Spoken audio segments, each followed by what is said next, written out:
Hello, this is Mrs. Owens, and today I'm going to show you the second lab, which is the mass, volume, and density lab. So in each of these little containers, I have two unknown metals.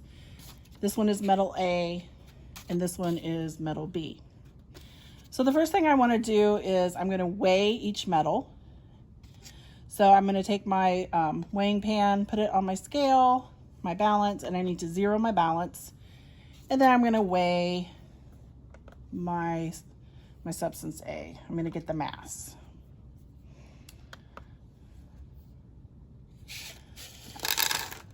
So the mass of substance A is 20.00, we'll say 20.00 grams. It's kind of going back and forth between 0.01 and 0.02 and 0.00. So in your first column and your first row, you need to write in 20.00 grams for the mass of metal A. Now I'm going to get the mass of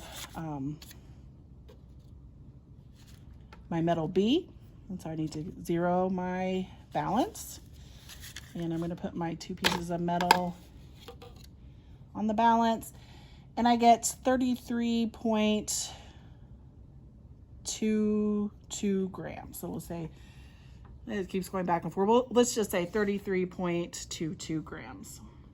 Make sure you write that in. It's the second row, or the first row, second column.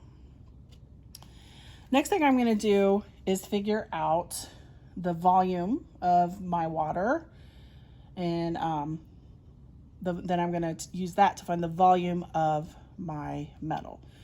So the volume of this graduated cylinder is 50 milliliters exactly. So you write that in the second row, 50 milliliters. And my second graduated cylinder is also exactly 50 milliliters. So you want to write that in the second row, second column.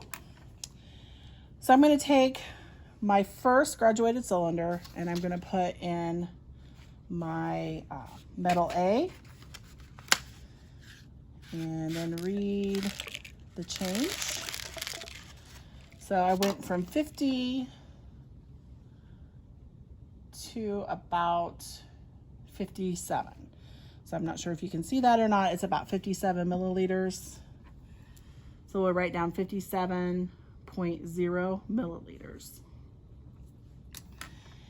And then my second metal, I'm putting in my graduated cylinder, and my change goes from 50 to 55 exactly. So write 55 in your data sheet. And then to get the volume of the metal, you subtract your first reading on the graduated cylinder from the second. So substance A went from 50 milliliters to 57. So the volume of the first metal is 7.0 milliliters. And then the volume of the second one, we went from 50 to 55. And so the volume of my B metal is 5.0 milliliters. All right, that is all you have to do today. And then there is a class data sheet. I will be sharing this at a later time. And you're going to use these numbers to do all your calculations. And I explained that in another video, how to find density. So if you have any questions, let me know. And again, this is Mrs. Owens, and we'll see you later. Bye.